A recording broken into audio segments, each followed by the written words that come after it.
Hello everyone and welcome to the next video of this series. आज की इस video में हम उन 3 टैग्स के बारे में पढ़ेंगे जिसके बगैर आपका जो HTML कोड है वो ब्राउज़र रिकॉग्नाइज ही नहीं करता, यानी वो ब्राउज़र पे रेंडर ही नहीं होता। सो बेसिकली ये 3 टैग्स मैं प्रैक्टिकली आपको दिखाता हूँ यहाँ पर। तो जल्दी से मैं यहाँ पर एक फोल्डर बना देता हूँ और इसको मैं ओपन करता हूँ VS कोड के अंदर। तो यहाँ पर मेरा ये ओपन हो जाएगा।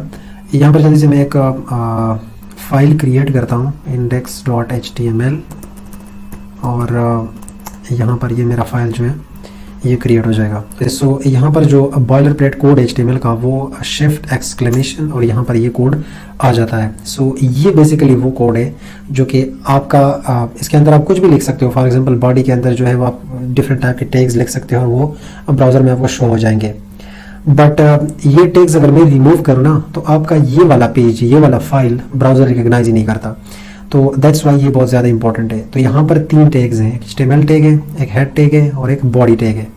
अब HTML टैग, कुछ टैग्स हमारे पेयर्ड टैग्स होते हैं, कुछ टैग्स अनपेयर्ड टैग्स होते हैं। जिनका प्रॉपर क्लोजिंग टैग होता है उसको हम पेयर टैग्स कहते हैं। आगे जाके हम पढ़ेंगे। तो पेयर टैग्स क्या होते हैं कि उसके अंदर कंटेंट होता है, ठीक है। तो ये HTML के अंदर है हेड और यहाँ पर है बॉडी।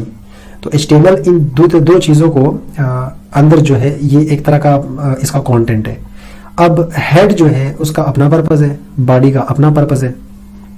ये जो है ये चाइल्ड्स ऑफ HTML हैं, ठीक है, और ये सिबलिंग्स हैं एक दूसरे के, यानी head is the sibling of body.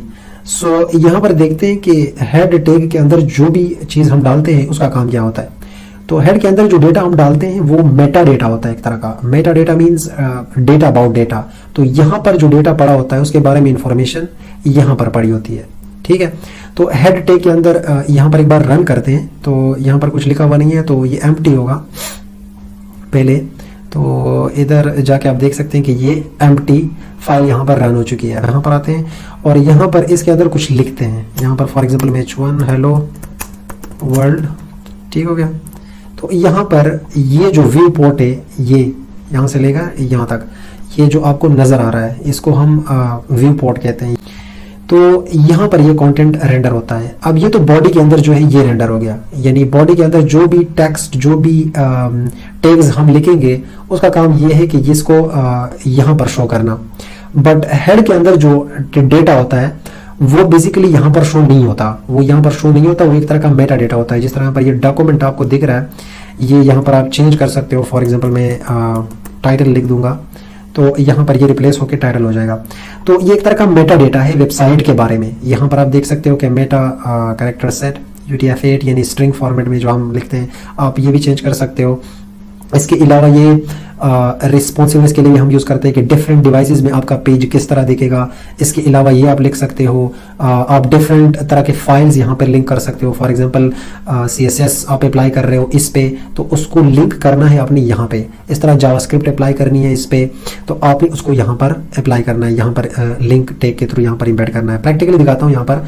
For example future में जाके हम जब CSS स्टार्ट करेंगे तो यहाँ पर style.css के नाम से मैंने एक फाइल बनाई है।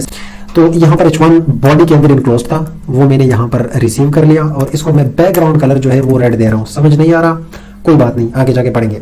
बस जस्ट ये समझा रहा हूँ कि यहाँ पर हेड टैग के अंदर यहाँ पर लिंक टैग होता है, ठीक है। लिंक टैग के अंदर यहाँ पर आपने इस फाइल का रेफरेंस देना होता है। तो href के अंदर मैंने style.css के नाम से यहाँ पर जो बनाई थी वो HTML के अंदर इम्बेड की। अब इस पे जो है बैकग्राउंड कलर अप्लाई हो चुका है। यहाँ पर देख लेते हैं एक दफ़ा।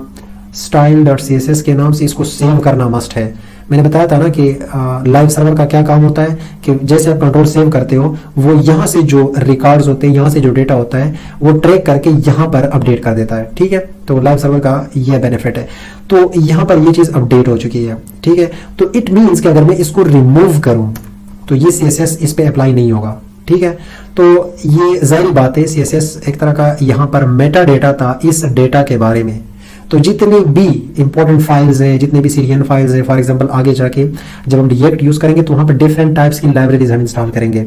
तो उसका डेटा बेसिकली अगर आप CDN से डायरेक्टली यूज़ करते हो, हम इंस्टॉल करेंगे npm इंस्टॉल। बट अगर आप CDN के थ्रू कर रहे हो तो यहाँ पर CDN का लिंक आप दे सकते हो। CDN मीन्स कि वही लाइब्रेरी का कोड किसी क्लाउड पे पड़ा हुआ है, और उसके जो फंक्शंस हैं, उसकी जो फंक्शनैलिटी है, जितने भी वहाँ पे मेथड्स हैं, वो आपको यहाँ पे एक्सेस मिल रहा है JS फाइल के अंदर। सो यहाँ पर इसका लिंक होगा और बॉडी टैग के अंदर यहाँ पर जितने भी HTML टैग्स हैं, फॉर एग्जांपल MH टैग है, जितना जो कुछ भी है, फॉर एग्जांपल काफ़ी सारे टैग्स हैं, तो उस पे हम वो अप्लाई कर सकते हैं। तो इट मीन्स समरी ये है कि यहाँ पर हेड टैग जो है, इसके अंदर हमारा क्या होगा, हमारा मेटा डेटा होगा। बॉडी के अंदर क्या होगा, जितना भी डेटा हमने रेंडर करना है किसी ब्राउजर पे, किसी फॉर एग्जांपल क्रोम ब्राउजर या जो भी है, वहाँ पे रेंडर करवाना है, तो हम यहाँ पर बॉडी टैग के अंदर वो चीज़ लिखेंगे। तो ये 3 तरह के टैग्स हैं जो कि मस्ट है। अगर मैं इसमें से रिमूव करूँ ये टैग्स, तो यहाँ पर आप देख सकते हैं कि ये मुझे एरर दे रहा है, live reload is not possible without a head और बॉडी टैग, क्योंकि हेड और बॉडी टैग ही होते हैं जो कि रेस्पॉन्सिबल है डेटा को रेंडर करने के लिए। सो ये थी आज की वीडियो जिसमें हमने डिटेल से ये 3 इंपॉर्टेंट टैग्स के बारे में पढ़ा। सो मिलते हैं नेक्स्ट वीडियो में। Till then keep learning and keep exploring. अल्लाह हाफ़िज़।